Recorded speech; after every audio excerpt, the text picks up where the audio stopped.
আল্লাহ নবী বললেন হুয়া মাদবানাতুন হুয়া মাবকালাতুন, এরা হচ্ছে ভীরুতার কারণ, এরা হচ্ছে বকিলতার কারণ। সন্তান যখন আল্লাহর নবী কোলের পর বসায় নিলেন এবং তখন বললেন, সাহাবীরা বললেন ইয়া রাসূলুল্লাহ, হাবিবাল্লাহ, আমরা আপনার কথার মাত্র আমরা বুঝলাম না, বুঝতে পারলাম না। আল্লাহর নবী বললেন, দেখো এই সন্তানের জন্য মানুষ আল্লাহর পথে জিহাদ করে না, আল্লাহর পথে যুদ্ধ করে না, আল্লাহর পথে দান করে না। মনে করে কি? মনে করে যে আল্লাহর পথে যদি আমরা চলে যাই, যুদ্ধে যদি চলে যাই, আমার সন্তানের কি হবে? চিন্তা করে কি করে না? ভাইরা আমার, আমরা যদি মোতার প্রান্তরে যুদ্ধের কথা একটু স্মরণ করি, ৮ম হিজরিতে যখন মোতার প্রান্তরে যুদ্ধ হলো, আল্লাহর নবী সাহাবীদেরকে ডাকলেন এক এক করে। হযরত যায়েদ ইবনে হারিস রাদিয়াল্লাহু তাআলা আনহুকে ডেকে বললেন, হে হারিস, যায়েদ ইবনে হারিস, তুমি বাড়িতে যাও, তুমি দোয়া নিয়ে আসো, বিদায় নিয়ে আসো। যায়েদ ইবনে হারিস চলে গেলেন। তিনি তো আল্লাহ রাসূলের পোষ্য পুত্র, তিনি তো হযরত আয়েশার ঘর ছাড়া আর কোথায় যাবে? বিদায় নিতে গেলেন। হযরতে জাফর ইবনে আবু তালেব রাদিয়াল্লাহু তাআলা আনহু তিনি চলে গেলেন। তিনি যুদ্ধের ময়দানে যাওয়ার জন্য পরিবারের কাছে গেলেন। পরিবারের কাছে গিয়ে বিদায় নিচ্ছেন, দোয়া চাইলেন, বিদায় চাইলেন। কিন্তু স্ত্রী দোয়া করতেছে, আমরা আল্লাহর কাছে দোয়া করি আল্লাহ যেন তোমাকে গাজী বানায় আবার ফিরে আসার তৌফিক দান করেন, তৌফিক দান করেন।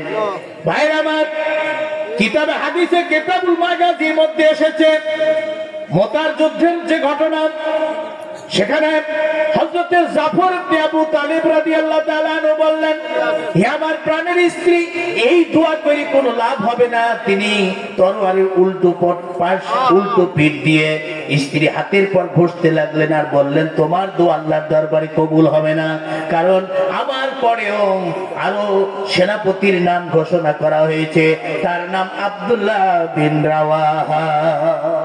2 নম্বরের সাহাবী, 2 নম্বরের সেনাপতি হচ্ছে হযরত জাফর বিন আবু তালিব রাদিয়াল্লাহু তাআলা আনহু। যখন তিনি স্ত্রীর কাছে, ছেলে মেয়েদের কাছে বিদায় চাইলেন, বিদায় নিলেন, বিদায় নিয়ে চলে আসতেছেন, হামাগুড়ি দিয়ে কাঁদতেছে। ওই সন্তানেরা হামাগুড়ি দিয়ে কাঁদতে লাগলো, স্ত্রী কাঁদতে লাগলো, কারণ তারা বুঝতে পারলো হযরত জাফর যখন বললেন আর ফিরে আসা সম্ভব হবে না, তিনি নির্ঘাত শহীদ হবেন। কথা ঠিক কিনা? ভাইরা আমার, সন্তানের মায়া করলে না, সন্তানের মায়া না করে, স্ত্রী মায়া না করে যুদ্ধের ময়দানে গেলেন, কারণ হুকুম করেছেন বিশ্বনবী জনাবে মুহাম্মদুর রাসূলুল্লাহ সাল্লাল্লাহু আলাইহি সাল্লাম। ভাইরা আমার, তিনি দৌড়ায় যাচ্ছেন, পিছনে ফিরায় দেখলেন না, কারা কারা কে কে কাঁদতেছে, কিভাবে হামাগুড়ি দিয়ে কাঁদতেছে সেটা দেখলেন না। হযরত জাফর রাদিয়াল্লাহু তাআলা সন্তানের মায়া আর করলেন না, মায়া না করে বিশ্বনবী মুহাম্মদুর রাসূলুল্লাহ সাল্লাল্লাহু আলাইহি সাল্লামের যে নির্দেশ, এই নির্দেশ তিনি ফলো করলেন। কথা ঠিক কিনা? এই জন্য বিশ্বনবী বললেন, যারা এমনি ভাবেন, কি করেন, সন্তানের মায়া করেন, আল্লাহ রাস্তায় জিহাদ করে না, আল্লাহ রাস্তায় ইসলামী আন্দোলন করে না, এই জন্যই যে আমি যদি শহীদ হয়ে যাই অথবা আমি যদি ইন্তেকাল হই, আমার সন্তানের কি হবে, দুর্গতি কি হবে, এই চিন্তা ভাবনা করেন। আল্লাহর পথে তারা সংগ্রাম করে না, জিহাদে যায় না, আন্দোলন করে না। কথা ঠিক কিনা? আন্দোলন করতে কি আমরা রাজি আছি? কে কে রাজি আছি একটু দেখাই না কে? লিল্লাহে তাকবীর, লিল্লাহে তাকবীর।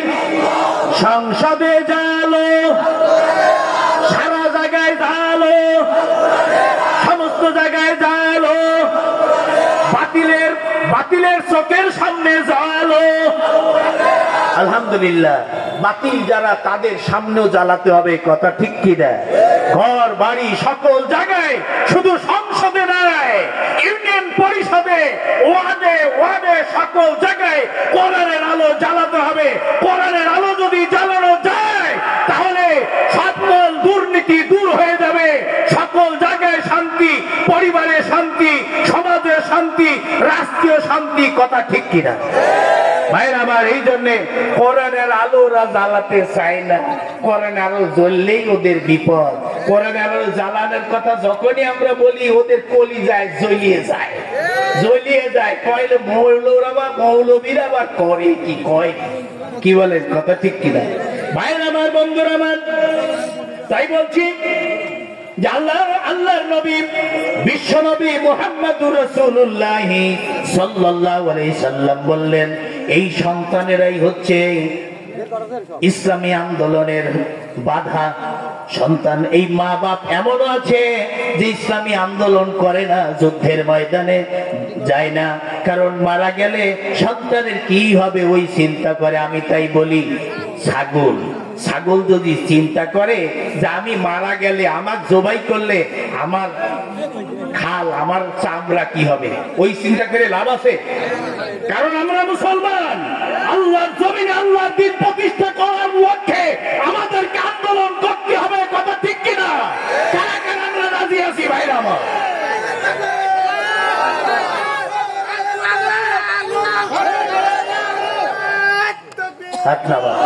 ভাইরা আমার, তাই বলছি আল্লাহর নবী বললেন যে ধন সম্পদ, সন্তান সন্ততি, এই সন্তানের কারণেই ব্যয় করেন, আল্লাহ রাস্তায় খরচ করে না, সম্পদ কমে যাবে। বলেন তো, আল্লাহ রাস্তায় খরচ করলে কি সম্পদ কমে? ধর্মের সাথে, কোরআনের সাথে রাজনীতির কোনো সম্পর্ক নাই। তারা কি আসলে মুসলমান আছে? জোরে বলেন আছে। তাহলে তাদেরকে তওবা করে ফিরে আসতে হবে কি হবে না? তারা শুধু রাজনীতি চিন্তা করে, ক্ষমতার চিন্তা করে। ও আমার ভাইয়েরা, আপনারা আমাদের ভাই, আপনাদেরকে আমরা দূরে রাখতে চাই না, কাছে টানতে চাই ভালোবেসে। কিন্তু আপনারা যে কথাগুলো বলেন, কোরআনের বিরুদ্ধে কথা বলেন, কোরআনের বিরুদ্ধে কথা বলে আপনারা ভোট নিবেন, ক্ষমতায় যাবেন, ও সমস্ত দুঃস্বপ্ন আর দেখার দরকার নাই আপনাদের। কথা ঠিক কি না? এই দুঃস্বপ্ন আর দেখা যাবে? দুঃস্বপ্ন দেখা যাবে না। কোরআনের পক্ষে কথা বলুন, ক্ষমতায় যেতে চাইলে কোরআনের পক্ষে কথা বলুন। কথা ঠিক কি না? সুতরাং কোরআনের বিপক্ষে কথা বলবেন না। আল্লাহ রাব্বুল আলামিন তাই বলছেন, আল্লাহর জিকির বা মুরাদ হচ্ছে কোরআন। এই কোরআন থেকে যাদেরকে অমনোযোগী করে রাখে, গাফিল করে রাখে, তাদের ধন সম্পদ, সন্তান সন্ততি যাদেরকে এইভাবে গাফিল করে রাখে, অমনোযোগী করে রাখে, আল্লাহ বলেন যে ওরা কিন্তু ক্ষতিগ্রস্ত হবে। আবার ওয়ামান তাবিয়া গায়রাল ইসলাম দীনান, যারা ইসলাম বাদে, কোরআন বাদে অন্য কিছু মেনে চলবে, কি বলেন? কথা বলেন। অন্য কিছু যারা মেনে চলবে, আল্লাহ বলছেন লাহুম মুখিজুন ফিল হায়াতিদ দুনিয়া, হায়াতের জীবনে তারা লাঞ্ছিত হবে, অপমানিত হবে এবং পরকালে আল্লাহর দরবারে কঠিন আযাব লাভ করবে। কথা ঠিক কিনা? জোরে বলেন ঠিক কিনা? ভাইরা, আমরা তো বাস্তবে দেখলাম কি? কথা ঠিক না? বাস্তবে আমরা দেখলাম ওরা দুনিয়ায় খিজুন ফিল হায়াতিদ দুনিয়া, লাঞ্ছিত হয়ে এই দেশটা মুসলিম দেশ থেকে পালাতে বাধ্য হয়েছে। কথা ঠিক কিনা ভাইরা আমার? ওরা যদি কোরআনের পক্ষে থাকতো তাহলে ওদের কিছুই হতো, কিন্তু এই কোরআনের বিপক্ষে অবস্থান নেওয়ার কারণে আজকে লাঞ্ছিত হয়েছে, অপমানিত হয়েছে, নির্যাতন যদিও হয় নাই, তারপরে লাঞ্ছিত হয়েছে, ওদেরকে আর কেউ ভালোবাসে না। কথা ঠিক কিনা মায়ের আমার? এই জন্য আল্লাহ বলছেন যে যারা ওয়ামান আরাদি আন যিকরি ফাইন্না ওয়ামান আরাদা আন যিকরি ফাইন্না লাহু মাঈশাতান দানকা ওয়া নাহশুরুহু ইয়াওমাল কিয়ামাতি আমা ক্বালা রাব্বি লিমা হাশারতানি আমা ওয়া ক্বাদ কুনতু বাসীরা। আল্লাহু আকবার। রব্বুল আলামিন বলেন সূরা বনী ইসরাঈলের মধ্যে এসেছে, আল্লাহ বলেন যারা আল্লাহর বিধান থেকে সংবিধান থেকে যারা অমনোযোগী থাকবে, দূরে থাকবে, আল্লাহর বিধান থেকে কোরআন থেকে যারা সরে থাকবে, যারা আল্লাহর বিধানের কাছে আসবে না, আল্লাহর বিধান অনুযায়ী যারা চলবে না, আল্লাহ বলেন ওদের জীবনটা আমি দুনিয়ার জীবনটা একেবারে সংকীর্ণ করে দিব। সংকীর্ণ করে দিব কার কথা? জোরে বলেন কার কথা? জীবনটা সংকীর্ণ করে দিব। শুধু তাই নয়, এবং তাদেরকে পরকালে যখন আখিরাতের আদালতে আমি যখন উঠাবো, তাদেরকে অন্ধ করে আমি হাসর করাবো। ক্ষমতার মালিককে, চোখ দেওয়ার মালিককে, চোখ অন্ধ করার মালিককে। দুনিয়ায় যারা আজকে অন্ধ থাকবে, আল্লাহ বলছেন কাযালিকা আতাতকু আয়াতুনা, যারা আমার আয়াতকে কি করেছে, আমি আমার আয়াত নাজিল করেছিলাম, আয়াত যারা ভুলেছিল, বলে থাকার কারণে আমিও তাদের কিয়ামাতুনসা আমিও তাদেরকে ভুলে গেছি। আল্লাহু আকবার।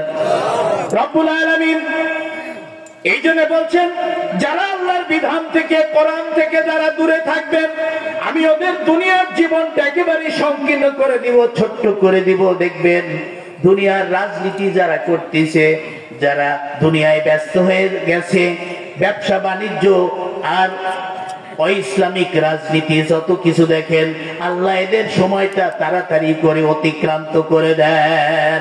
যারা ব্যস্ত থাকে তাদের সময় বেশি কাটে, ঠিক কিনা? ব্যস্ত সময় বেশি কাটে, তাড়াতাড়ি কেটে যায়।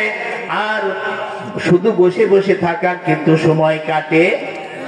আল্লাহ রাব্বুল আলামিন বলছেন, দুনিয়ায় ব্যস্ত থাকবে তারা, কোরআন মানবে না যারা, কোরআন যারা মানবে না তারা ব্যস্ত থাকবে।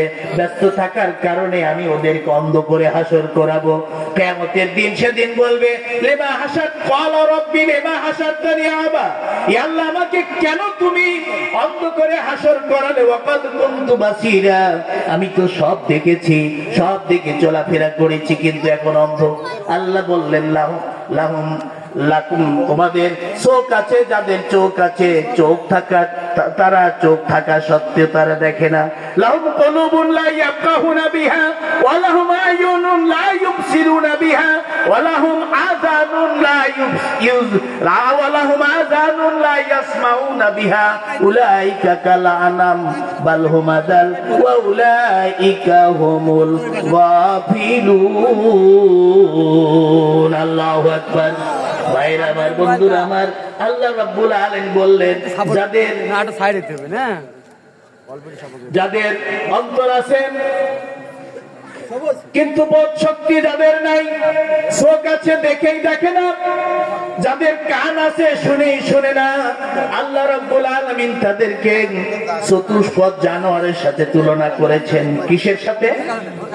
জোরে বলেন। চতুষ্পদ জানোয়ার মানে চার পায়ে জানোয়ার। চার পায়ে জানোয়ার ছাগল হতে পারে, ভেড়া হতে পারে, দুম্বা হতে পারে, গরু হতে পারে, মহিষ হতে পারে, আবার যার গোস্ত খাওয়া হারাম সেও হতে পারে কি পারে না? সারাদিন কথা বুঝেন না? তাহলে ভাইয়ের আমার, আল্লাহ যখন বলছেন ওরা চতুষ্পদ জানোয়ার, কারা? যারা হচ্ছে আল্লাহর কোরআন যারা মানবে না, আল্লাহর কোরআন যারা অন্তরে যারা আমল করবে না, দুনিয়া আমল যারা করবে না, কোরআনের কথা ওয়াজ করা, এত ওয়াজ শোনার পরেও যাদের পরিবর্তন হয় না, আল্লাহ বলছেন ওদের জীবনটা একেবারে দুর্বিষহ। ওদেরকে জাহান্নামে আমি ভরবো, জাহান্নামে দিয়ে ওদেরকে জাহান্নাম ভর্তি করব। তার কারণ ওদের আসলে অন্তর নাই। ওয়াজ শুনে কিন্তু কাজ হয়? কি বলেন? কাজ হয়? কাজ হয় না। এবং তাদের চোখ আছে দেখেই দেখে না, কান আছে শুনেই শুনে না। ছাগল দেখবেন, যতই আপনি ছাগল পড়ান, ছাগল কি কথা শুনবে? ছাগল কথা শুনবে নাকি? ছাগল কথা শুনবে না। ছাগলের কান ধরে যতই আপনি চর আনার চাকি মারেন, কান একবার ছাড়ি দিবেন, কান ঝাঁকি দিয়ে ও বলবে যে তোর কথা আমার লেওরা শুনি, তাই কিনা? আসলে কিছু আছে মানুষ মুসলমান ওয়াজ শোনার পরেও যারা আজকে কয় যে কোরআনের সাথে রাজনীতির কোনো সম্পর্ক নাই। ওরা কি মানুষ হতে পারে? ওরা কি মুসলমান হতে পারে? ওরা কোশ্চিনকালে মুসলমান হতে পারে না। কোরআন আল্লাহর দলিল আছে, কথা ঠিক কিনা? আল্লাহর দলিল কোরআন। সুতরাং আমাদের কথা বলতে হলে চিন্তা ভাবনা করতে হবে, কোরআন আমাদের মেনে চলতে হবে। আল্লাহ বলছেন এই জিকির থেকে, কোরআনের জিকির থেকে যারা দূরে থাকবে তারা দুনিয়ায় ক্ষতিগ্রস্ত হবে, তারা লাঞ্ছিত হবে, অপমানিত হবে। সত্যি আল্লাহ তাআলা নব্য ফেরাউনকে সেইভাবে লাঞ্ছিত করে দুনিয়ার এই বাংলাদেশ থেকে বিদায় করে দিলেন, কথা ঠিক কিনা? ভাইয়ের আমার, এই জন্য আমরা কোরআন মানতে রাজি আছি, সবাই রাজি আছি। কোরআনের বিরুদ্ধে যারা কথা বলে তাদের সাথে কি আমরা এক হতে রাজি আছি? কোরআনের বিপক্ষে যারা কথা বলে তারা আমাদের বন্ধু, ঠিক আছে, আমাদের শত্রু না, কিন্তু তাদের আনুগত্য করতে আমরা রাজি নাই। রাজি আছি আমরা? রাজি নাই। সুতরাং আমরা যারা আমাদের মধ্যে যে সমস্ত ভাইরা মুসলমান বলে দাবি করে কোরআনের পরিপন্থী কথা বলে, আসলে কথাটা ঠিক হবে? ভাইরা আমার, আল্লাহ রাব্বুল আলামিন বললেন যারা কোরআন থেকে, যারা আমার উপদেশ থেকে, আমার জিকির থেকে দুইটি কারণে যারা বিমুখ থাকবে, একটা হচ্ছে দুনিয়ার মাল সম্পদ, দুই নম্বরে হচ্ছে নিজের সন্তান সন্ততি। এই দুটো কারণেই কিন্তু মানুষ আসলে বেভুল হয়ে যায়। বিশ্বনবী জনাবে মুহাম্মদুর রাসূলুল্লাহ সাল্লাল্লাহু আলাইহি সাল্লাম সাহাবীদের নিয়ে বসে আছেন। এমন এক সময় একজন লোক এসে বলল, একটা শিশুকে নিয়ে এসে বলল, ইয়া রাসূলুল্লাহ, হাবিবাল্লাহ, আমার শিশুর জন্য একটু দোয়া করুন, শিশুর জন্য দোয়া করুন। আল্লাহ নবী শিশুটিকে নিলেন, নিয়ে কোলের পর বসালেন। আল্লাহ নবী শিশুকে আদর করতেন, কথা ঠিক কিনা? শিশুদেরকে আদর করতেন এবং তিনি আগে শিশুদেরকে সালাম দিতেন। নবী শিশুদেরকে সালাম দিতেন। হাদিস, পরিষ্কার হাদিস। আল্লাহ নবী, বিশ্ব নবী মুহাম্মদুর রাসূলুল্লাহ সাল্লাল্লাহু আলাইহি সাল্লাম শিশুটিকে কোলের পর নিয়ে বসালেন। বসানোর পরে তিনি বললেন যে হুয়া মাবখালাতুন হুয়া মাজবানাতুন, এই শিশুরাই হচ্ছে বকালতির কারণ, এই শিশুরাই হচ্ছে ভীরুতার কারণ। লা ইলাহা ইল্লাল্লাহ, লা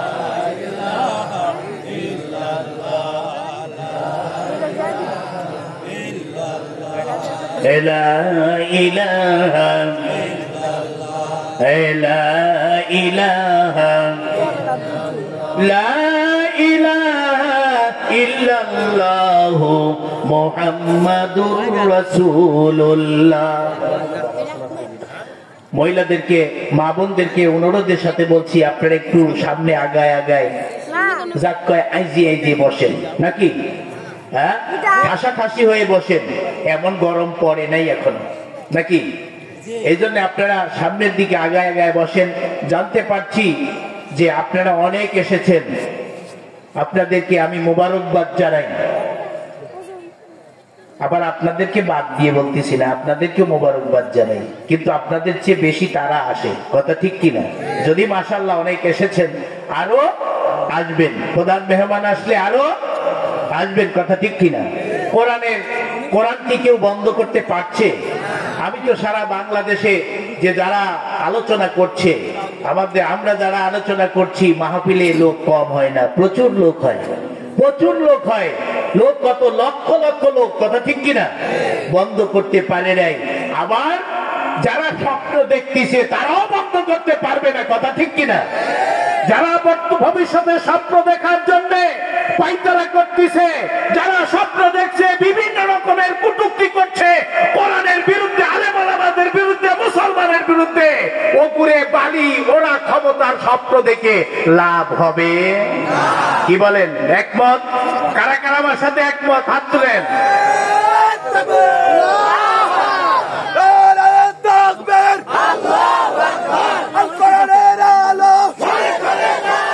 সংসদে আলহামদুলিল্লাহ, আলহামদুলিল্লাহ। আর সেই সাথে আমি অনুরোধ করব, যারা রাস্তায় আছেন, যারা রাস্তায় আছেন, দোকানপাটে আছেন, আমি অনুরোধ করব যে রাস্তা থেকে আপনারা চলে আসেন মাহফিলে। কারণ রাস্তায় আপনি সারা রাত দাঁড়ায় থাকলে, বসে থাকলে কোনো লাভ আছে? আর এখানে যতক্ষণ থাকবেন ততক্ষণ লাভ আছে না ক্ষতি আছে? লাভ আছে। আল্লাহ নিজেই বলেছেন, হ্যাঁ, ওয়াইদা কুরিয়াল কোরআনু ফাসতামিউ আনসিতু লাআল্লাকুম তুরহামুন। যখন কোরআনের আলোচনা হয়, কোরআন তেলাওয়াত করা হয়, তখন সে জায়গায় বসো, শুনো, সুন্দর করে শুনো, এতেই তোমাদের কি কল্যাণ আছে, তোমাদের প্রতি রহম করা হবে। সবাই বলি সুবহানাল্লাহ। সুতরাং আজকে দোকানপাটে বসতে গেলে লাভ নাই, কোনো লাভ নাই। আমার কয়েকদিন আগে নাটোরে প্রোগ্রাম ছিল একটা, তো দেখলাম মাহফিলের লোকের চাইতে দোকানপাট, বাজার বসছে, বিরাট একটা বাজার মাহফিলে। আমি বললাম, আশ্চর্য তো, আপনারা কি কোরআনের কথা শুনতে আসছেন না দোকানপাটে ব্যবসা করতে আসছেন, বা দোকানপাটে বাজার করতে আসছেন? যারা ছিল তারা তো বলছে আমরা কোরআনের কথা শুনতে আসছি, কিন্তু ব্যবসার কাছে যারা বেচা কিনা করছে, কিনছে যারা, তারা আসলেই ওই জন্যই আসছে। অনেকে অনেকের কুমন্ত্রণা থাকে, কিন্তু কোরআনের মাহফিলে থাকবো যতক্ষণ, সওয়াব হবে ততক্ষণ। কথা ঠিক কিনা? এবং এই ওসিলায় আল্লাহ তাআলা জান্নাতি করতে পারেন কিনা? জোরে বলেন, পারেন কিনা? সুতরাং যারা রাস্তায় বসে আছেন, আমি নাটোরে অনুরোধ করছি, আপনারা একজনও দোকানে দাঁড়ায় থাকতে পারবেন না। সবাই চলে আসুন। আসলে বরকত আপনাদের। কাদের বরকত? তাদের না? তাদেরই আল্লাহ তাআলা তাদের প্রতি রহম করবেন, দয়া করবেন, এবং তাদের আল্লাহ তাআলা হেদায়েতের ওসিলাও বানায় দিতে পারেন। কথা ঠিক কিনা? আমরা চাই হেদায়েত, ঠিক কিনা? আমরা শুধু দুনিয়া চাই না, দুনিয়া এমন কাজ করব পরকালে গিয়ে যাতে করে আমরা নাজাত পাই, সেটাই তো আমাদের কাজ। ভাইরা আমার, আমি যে কথা বলছিলাম, সম্পদ কমে না। আল্লাহ রাব্বুল আলামিন তাই বললেন যে লা তুলহিম ইন্নামা ইয়া আইয়ুহাল্লাযীনা আমানু, হে ঈমানদারেরা, লা তুলহিকুম আমওয়ালুকুম ওয়ালা আওলাদুকুম আন যিকরিল্লাহ। আল্লাহ রাব্বুল আলামিন বললেন যে তোমাদের ধন সম্পদ, তোমাদের সন্তান সন্ততি আল্লাহর ইবাদত থেকে যাতে অমনোযোগী করে না রাখে।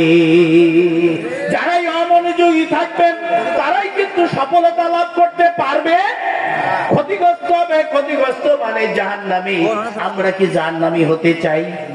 কারা কারা জাহান্নামী হতে চাই? কেউ হতে চাই না।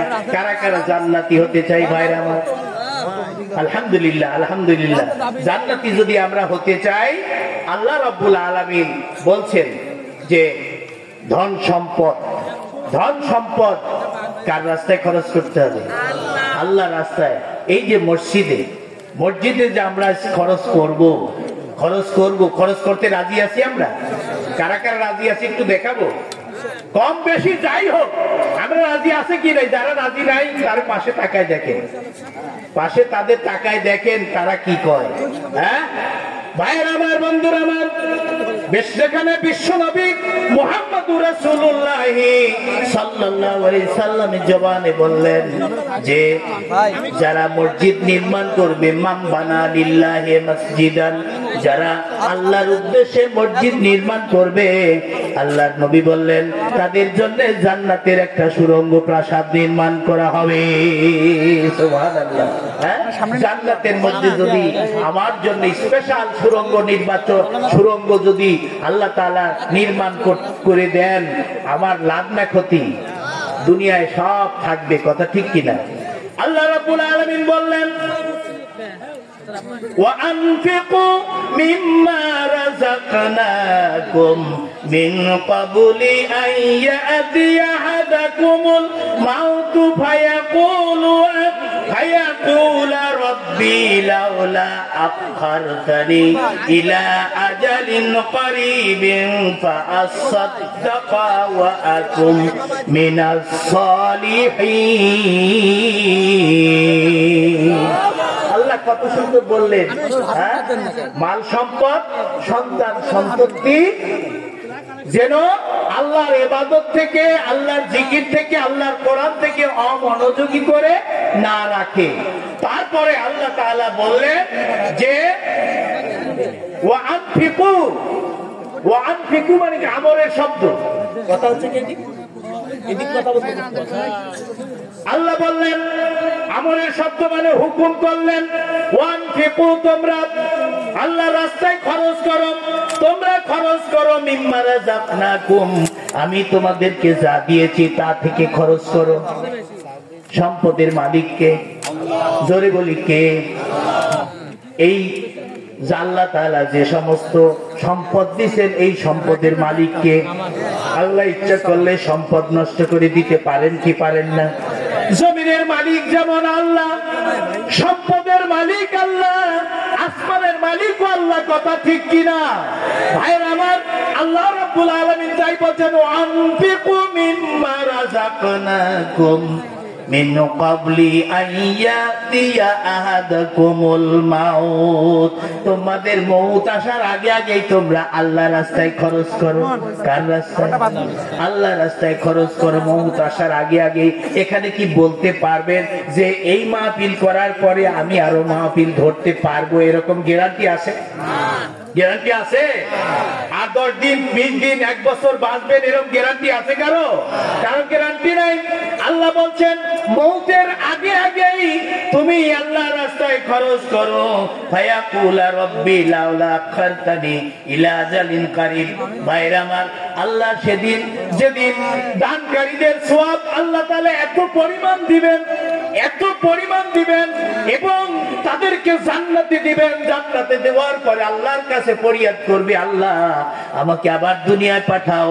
আল্লাহ তোমার দ্বীনের পথে খরচ করাতে, তোমার মসজিদে খরচ করাতে, তোমার জমিনে দ্বীনের উদ্দেশ্যে খরচ করাতে যে এত মর্যাদা, এই মর্যাদার কথা আমি জানি না। আমাকে যে এত মর্যাদা দিয়েছো আল্লাহ, আমাকে দুনিয়াতে আবার পাঠাও। আমি আল্লাহর রাস্তায় দ্বীনের পথে খরচ করে আমি একজন সত্যিকার একজন দানবীর হিসাবে আমি দান করে আসি। সম্ভব? আবার দুনিয়ায় আসা সম্ভব? তাহলে আল্লাহ বলছেন, এ কথা কি আল্লাহ? কার কথা? আল্লাহর কথা। আল্লাহ বলছেন যে মউতের আগে আগেই খরচ করো, নইলে দান সদকা যারা করবি সেদিন জান্নাতের মধ্যে তাদেরকে দেওয়া হবে এবং জান্নাতে দেওয়ার পরে এরা সেদিন আফসোস করে বলতে থাকবে, আল্লাহ আমাদের দুনিয়া আবার পাঠাও। যেমন আল্লাহর রাস্তায় শহীদ হলে তারা চাইবে শহীদের যে এত মর্যাদা, এই মর্যাদা আগে জানতাম না, আল্লাহ আবার দুনিয়ায় পাঠাও, আবার শহীদ হই, আবার আসি, আবার শহীদ হই, আবার জান্নাতের মধ্যে আসি। চিৎকার দিয়ে বলি আল্লাহু আকবার। ভাইরা আমার, শহীদের মর্যাদা যেমন তেমনি দানকারীর মর্যাদাও আল্লাহ রাব্বুল আলামিন কোরআনে এত মর্যাদা দান করেছেন। ফাআসাদদাকা ওয়া কুম মিনাস সালিহিন। রব্বুল আলামিন বলছেন আমাকে আরো কিছুদিন সময় দাও, অবকাশ। কেন তুমি দিলে না? আর তাহলে আমি সদকা করতাম, সৎ কর্মপরায়ণশীলদের মধ্যে আমি অন্তর্ভুক্ত হয়ে আসতাম। সম্ভব? আর না, সুযোগ দুনিয়াতে থাকতেই দেওয়া হয়, কিন্তু আমরা সেদিন আফসোস করে মরবো আল্লাহ রাস্তায় খরচ না করার জন্য। ভাইরা আমার, বন্ধুরা আমার, বাচ্চা সেকেন্ডারের কথা আমরা জানি, ঠিক কিনা? বাচ্চা সেকেন্ডারের কথা শুনি নাই? বাচ্চা সেকেন্ডার একজন বাচ্চা মানুষ, তার ধন সম্পদের অভাব নাই। তিনি মউতের আগে ওসিয়ত করলেন, বললেন যে আমি যখন মারা যাব আমার হাত দুইখানা খাটিয়ার বাইরে আমাকে হাত দুইখানা বের করে সারা শহর প্রদক্ষিণ করবে। জিজ্ঞাসা করা হলো, বাচ্চা আপনি এমন ওসিয়ত করছেন কেন? বাচ্চা সেকেন্ডার বলল যে দেখো, আমি এত বড় নাম করা বাচ্চা ছিলাম, এই বাচ্চা যখন আমি ইন্তেকাল করব, আমি এত ধন সম্পদের মালিক, কিন্তু আমি যেদিন চলে যাব আমি খালি হাতেই চলে যাব, কিছুই নিতে পারবো না। কথা ঠিক কিনা? আপনি যতই সম্পদের মালিক হন, আপনি যখন চলে যাবেন আপনার হাতে কি টাকা দেওয়া হবে? অর্থ সম্পদ দেওয়া হবে? এমনকি বিড়ি সিগারেট যারা খান ওইগুলা মানা দেওয়া হবে? হ্যাঁ, আছেন এরকম? ওরে বাবা, বিড়ি সিগারেট নামাজে ঢুকবি তাও একটা মাইরেই যায়, এরকম মুসল্লি আছে না? আছে। নামাজ পড়ে, নামাজ পড়তে যাবি, ওযু করবি, আমি তো দেখি ইমাম মানুষ তো এই টান দেই, টান দিয়ে টেনে টেনে ফেলায়, তারপরে যা ওযু করে। এরকম নিশাগ্রস্ত মানুষ আছে কিনা? এরকম মুসল্লি আছে। ভাইরা আমার, বন্ধুরা আমার, এই জন্য আল্লাহ যখন দানের মর্যাদা তো দিয়েছেন, আর বাদশা সেকেন্দার বললেন যে আমি খালি হাতে চলে যাচ্ছি, মানুষ দেখবে যে বাদশা সেকেন্দার খালি হাতে চলে যাচ্ছে। আপনি ধন সম্পদের মালিক, অনেক অনেক সম্পদের মালিক, আপনি বিল্ডিং এর মালিক, আপনি যখন চলে যাবেন আপনার ওই সম্পদ কি হবে আপনি কি বলতে পারেন? বলতে পারবেন? বলতে পারবেন না। অনেকে দেখেন ওয়ারিশ ফাঁকি দেয়, ছেলেদের নামে উইল করে দিয়ে যায়, এরকম বাপ মা আছে কি নাই? ছেলেদের নামে দিয়ে চলে যায়, মেয়েদেরকে বঞ্চিত করে, কিন্তু বলে যে ভিটায় বাতি জ্বালায় তো ছেলেরা। আমি তাই বলি, আপনি মরার পরে আপনার ছেলেরা থাকবে, ভিটায় বাতি জ্বালাবে না, সব বেচা কিনা করে মদ গাঁজা খাইয়ে শেষ করে দিয়ে অন্ধকার করে রাখবে। এটা তো আপনি বলতে পারবেন? এই জন্যে যা দিবেন হাতে তাই যাবি সাথে, কথা ঠিক কিনা? ভাইরা আমার, আলোচনা আরো অনেক আছেন। আলোচনার পূর্বে মুহূর্তে আপনাদেরকে আমি বলতে চাই, আজকে ডাঙ্গিপাড়া জামে মসজিদে অনেক কাজ হবে, অনেক কাজ হবে। ওযুখানা এখনো কমপ্লিট হয় নাই, অনেক সিমেন্ট লাগবে, বালি লাগবে, ইট লাগবে। ছোট মসজিদ প্রয়োজনে দোতলা করতে হবে। এতে দান করার ব্যাপারে আপনারা কে কে 10,000 টাকা কে কে দিবেন? আমি প্রথম 5 জনকে অনুরোধ